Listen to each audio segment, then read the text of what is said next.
Everyone, ఇది బోనాల పండుగ రోజు పొద్దున్నేనండి. అందరూ అన్ని గుమ్మాలని మామిడి ఆకులతోని వేపాకులతోని అందంగా అలంకరించుకున్నారు. కొంతమంది అయితే ఆల్రెడీ బోనం ఎత్తుకొని అమ్మవారి టెంపుల్స్కి వెళ్తున్నారు. మేము కూడా ఫ్రెష్ అప్ అయి మంచిగా రెడీ అయినాము. చెల్లి బోనంకి సంబంధించిన పనులను చూస్తుంది, ఫైనల్గా పూజించడం అన్నట్టు. అయితే ఫస్ట్ టైం కాబట్టి కొంచెం కంగారు పడుతుంది. చాలా వీడియోస్ చూసింది ఎలా పూజించాలనేది. ఫైనల్గా అయితే ఫస్ట్ బోనం బిందె చుట్టూ కొంచెం ఆయిల్ అప్లై చేసింది. అయితే మనం అమ్మవారికి తీసుకెళ్లే బోనాన్ని మట్టి కుండలో కానీ లేదా ఇత్తడి బిందెలో కానీ తీసుకెళ్ళవచ్చు. మట్టి కుండ అనుకోండి డెలికేట్ ఉంటుంది. ఇత్తడి బిందె అంటే అమ్మవారి బోనానికే సపరేట్గా పెట్టచ్చు, లైఫ్ లాంగ్ ఉంటుంది. అందుకోసమే తను అదే తీసుకుంది. మనం బిందె చుట్టూ ఆయిల్ అప్లై చేసిన తర్వాత ఒక టీ ఫిల్టర్ని తీసుకొని దాంట్లో పసుపు వేసుకుంటూ బిందె చుట్టూ పసుపుని చల్లించుకోవాలి. దానివల్ల మంచిగా పడుతుంది బిందె చుట్టూ. ఎంత మంచిగా డార్క్ వేస్తే బోనం అనేది అంత అందంగా కనబడుతుంది. మంచిగా పసుపు ఎక్కువగా వేయాలి, అప్పుడే తర్వాత మనం పెట్టే బొట్లైనా కానీ అమ్మవారి రూపైనా కానీ అందంగా కనబడుతుంది. సో తను మొత్తం చుట్టూతో పసుపు చల్లించుకుంటుంది.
చూసారు కదా, చుట్టూ పసుపు అంతా మంచిగా చల్లించుకొని దాని మీద కుంకుమ బొట్లు పెడుతుంది. యాక్చువల్గా అమ్మవారి రూపు వేద్దాం అనుకుంది కానీ ఫస్ట్ టైం కదా కొంచెం కొత్తగా, అందుకోసమే ఇంకా తర్వాత ముందు చేద్దులే, అప్పుడు నీకు అన్ని ఈజీగా తెలిసిపోతాయి, ఫాస్ట్గా చేసుకోగలుగుతావు అని చెప్పిన. తర్వాత చుట్టూతో కుంకుమ బొట్లు పెట్టేసింది.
ఈ విధంగా బోనం బిందెని అందంగా అలంకరించిన తర్వాత తను వేరే ఇత్తడి పాత్రలో అంటే దేవునికి సంబంధించిన పాత్రలోనే బోనం అన్నం వండిందండి. కొంచెం పసుపు వేసి ఆ అన్నాన్ని బోనం బిందెలో పెడుతుంది.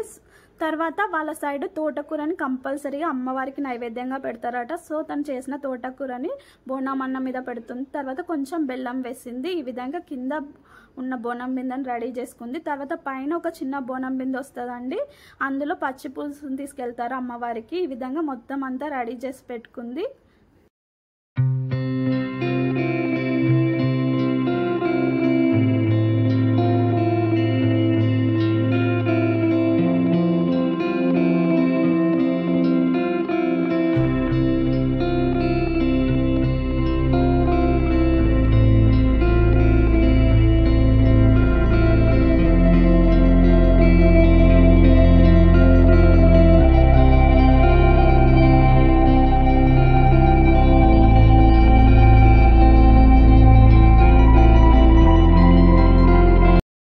అయితే ఈ బోనాలను దాదాపు 1000 సంవత్సరాల కిందటి నుంచి అమ్మవారికి సమర్పిస్తున్నారట.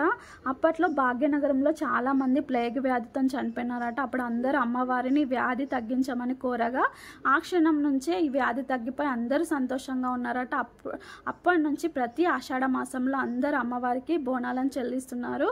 బోనం అంటే భోజనం అని అర్థము. అంటే అమ్మవారికి భోజనం పెట్టడం, అమ్మవారికి నైవేద్యం పెట్టడం అని అర్థం. అప్పటి నుంచి ప్రతి ఆషాఢ మాసంలో ఈ బోనాల పండుగని అందరు ఘనంగా సెలబ్రేట్ చేసుకుంటారు. తెలంగాణ వచ్చిన తర్వాత ఈ బోనాల పండుగని రాష్ట్ర పండుగ కూడా ప్రభుత్వం ప్రకటించింది. ఆషాఢ మాసం రాగానే మొదటి వారం మొదటి బోనాన్ని గోల్కొండ కోటలోని జగదాంబ అమ్మవారికి ఎత్తుతారు. రెండో బోనాన్ని బల్కంపేటలోని శ్రీ రేణుక అమ్మవారికి ఎత్తుతారు. మూడో బోనాన్ని సికింద్రాబాద్లోని ఉజ్జయిని మహంకాళికి ఎత్తుతారు. నాలుగో బోనాన్ని లాల్ దర్వాజలోని సింహవాహిని అమ్మవారికి ఎత్తుతారు. హైదరాబాద్ సికింద్రాబాద్లోనే కాదండి, ఇంకా మన తెలంగాణలోని ప్రతి చోట గ్రామదేవతలైన ముత్యాలమ్మ, పోచమ్మ, మైసమ్మ, ఎల్లమ్మ, పెద్దమ్మ, బాలమ్మ, మహంకాళమ్మ అన్ని దేవతలను కూడా అందంగా ముస్తాబ్ చేసి బోనం తీసుకెళ్తారు అందరూ.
కుండని ఎంత అందంగా నిండుగా అలంకరిస్తామో మనం కూడా అలాగే అలంకరించుకోవాలి. నిండుగా ఉండాలి అంటే పసుపు కుంకుమ కాళ్ళకి పసుపు పెట్టుకొని నిండుగా కనిపించాలన్నట్టు.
తర్వాత అంతా రెడీ చేసుకొని పైన దీపం వెలిగించింది. తర్వాత కొబ్బరికాయ కొట్టి అమ్మవారికి హారతి ఇచ్చింది. ఇక ఫైనల్గా బోనం ఎత్తుకొని అమ్మవారి టెంపుల్కి వెళ్ళడమే.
తర్వాత బోనం ఎత్తుకుంది. అందరం టెంపుల్కి వెళ్తున్నాము. కొంచెం టెన్షన్ పడుతుంది, ఎక్కడ ముందు పడుతుందో అని భయపడుతుంది. ఫస్ట్ టైం కదా, అందుకోసమే కొంచెం క్రాస్ పెడుతుంది మేము ఎంత చెప్పినా కూడా తలని. తర్వాత స్టెప్స్ దిగేటప్పుడు మాత్రం చాలా భయపడింది. తర్వాత టెంపుల్కి వెళ్ళే ముందు ఇట్లా గుమ్మ ముందు నీళ్లు చల్లాలి, నీళ్లు పోయాలి.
టెంపుల్లోనే మా చెల్లి బోనం సమర్పిస్తుందండి అమ్మవారికి. ఇది బంగారు మైసమ్మ దేవాలయం.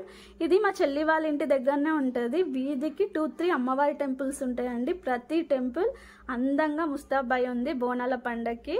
ఇక్కడ కూడా మనం బోనాలు లోపలికి వెళ్లే ముందు కింద నీటిని ఆరగించాలి, అప్పుడు లోపలికి వెళ్ళాలి బోనం అనేది.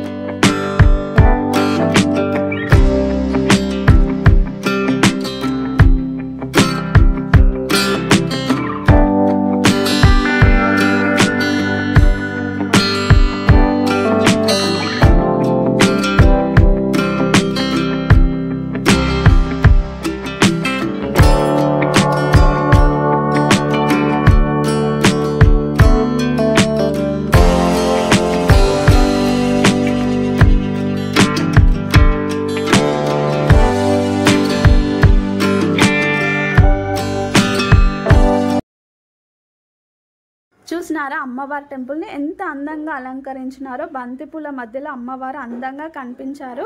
తర్వాత మనం తెచ్చిన బోనం అన్నంలోని అన్నము, తోటకూర, పచ్చి పులుసు, పెరుగు అంతా కొద్దిగా అమ్మవారికి సమర్పిస్తారు వాళ్ళే. తర్వాత అందరం మంచిగా మొక్కుకొని బయట కొబ్బరికాయ కొట్టేసి కాసేపు కూర్చున్నాము టెంపుల్లో.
టెంపుల్ అమ్మవారికి బోనం చెల్లించిన తర్వాత ఇంకొక అమ్మవారి టెంపుల్కి వచ్చినామండి. ఈ టెంపుల్ చూడ్డానికి చిన్నగా ఉంది కానీ ఎంత అందంగా అలంకరించారో, చాలా బాగా అలంకరించారు. ఇది కూడా మైసమ్మ దేవాలయమే.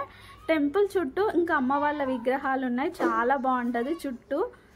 ఇక్కడ కూడా కొబ్బరికాయ కొట్టేసి మంచిగా మొక్కున్నాము.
మూడో టెంపుల్కి వచ్చినామండి. ఇది కూడా మైసమ్మ దేవాలయమే.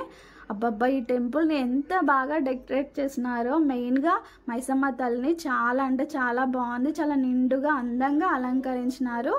ఇది మైసమ్మ తల్లి ఘటము. ఇక్కడ అందరూ వాళ్ళు తెచ్చిన బోనమన్నం అమ్మవారికి సమర్పిస్తున్నారు. తర్వాత కొబ్బరికాయ కొడుతున్నారు. మేము కూడా కొబ్బరికాయ కొట్టి చాలాసేపు కూర్చున్నాము ఇక్కడ. అయితే హైదరాబాద్ బోనాలు అంటే లాల్ దర్వాజాలోని సింహవాహిని అమ్మవారి టెంపుల్లో చాలా ఘనంగా జరుగుతాయి కదా. ఆ టెంపుల్ మా చెల్లి వాళ్ళ ఇంటి నుంచి జస్ట్ వాకబుల్ డిస్టెన్స్లోనే ఉంటుంది. కాకపోతే చాలా మంది ఉంటారంట, చాలా పబ్లిక్ ఉంటారంట. అందుకోసమే ఈరోజు వెళ్ళలేదు, నెక్స్ట్ డే వెళ్తాము దర్శనానికి. ఈరోజు వాళ్ళ ఇంటి దగ్గర ఉన్న అమ్మ దగ్గర బోనం సమర్పించిన తర్వాత నెక్స్ట్ డే దర్శనానికి వెళ్తారట ఎవ్రీ ఇయర్. ఆ వ్లాగ్ని కూడా నెక్స్ట్ వీడియోలో షేర్ చేస్తాను. ఆ వ్లాగ్ అయితే చాలా బాగుంటుంది. అమ్మవారి టెంపుల్ అయితే చాలా బాగా అలంకరించినారు. అమ్మవారిని కూడా చాలా బాగా డెకరేట్ చేసినారు.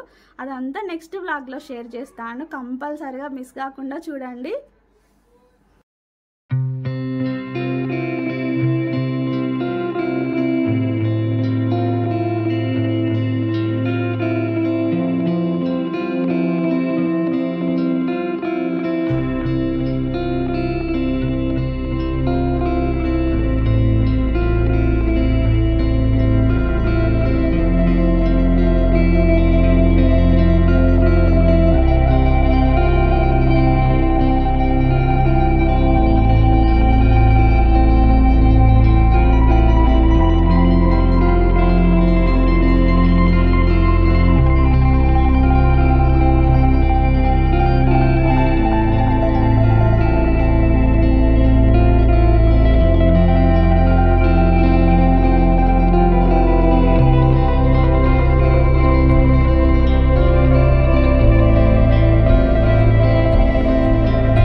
ఇంటికి రాగానే వెంటనే రంగంలో దూకేసినాము వంట చేయడానికి. ఎందుకంటే అప్పటికే టైం 3:30 అవుతుంది. పిల్లలందరూ చాలా ఆకలితో ఉన్నారు. అందుకోసమే ఫాస్ట్గా చేస్తున్నాము. తలొక్క పని షేర్ చేసుకున్నాము. నేనేమో చికెన్ మటన్ చేస్తున్నా, మా అమ్మ ఏమో గారెలు చేస్తుంది, చెల్లి ఏమో పూరీలు చేస్తుంది. సో అందరం చేయడం వల్ల 2 hours లోపే వంటలన్నీ కంప్లీట్ అయిపోయినాయి. ఇక్కడతో ఈ వీడియో ఎండ్ చేస్తున్నాను. వీడియో నచ్చితే లైక్ చేయండి, మీ ఫ్రెండ్స్కి షేర్ చేయండి అండ్ సబ్స్క్రైబ్ చేసుకోవడం మాత్రం మర్చిపోవద్దు. నెక్స్ట్ వ్లాగ్లో లాల్ దర్వాజా అమ్మవారి టెంపుల్కి వెళ్తామండి. అమ్మవారిని ఎంత బాగా అలంకరించారు, టెంపుల్ని ఎంత బాగా డెకరేట్ చేస్తున్నారు అనేది కంప్లీట్గా చూపిస్తాను. నెక్స్ట్ వ్లాగ్ మాత్రం చాలా బాగుంటుంది, మిస్ కాకుండా చూడండి. చూడాలంటే సబ్స్క్రైబ్ చేసుకోవాలి కదా, చేసుకోవడమే కాదు పక్కన ఉన్న గంటని గట్టిగా నొక్కండి. అప్పుడు నేను ఏ వీడియో పెట్టినా మీకు నోటిఫికేషన్ వస్తుంది. నెక్స్ట్ వ్లాగ్లో మిమ్మల్ని కలుస్తాను. అంతవరకు బాయ్. లాస్ట్లో ఒక ఫన్నీ క్లిప్ ఉంటుంది, మిస్ కాకుండా చూడండి.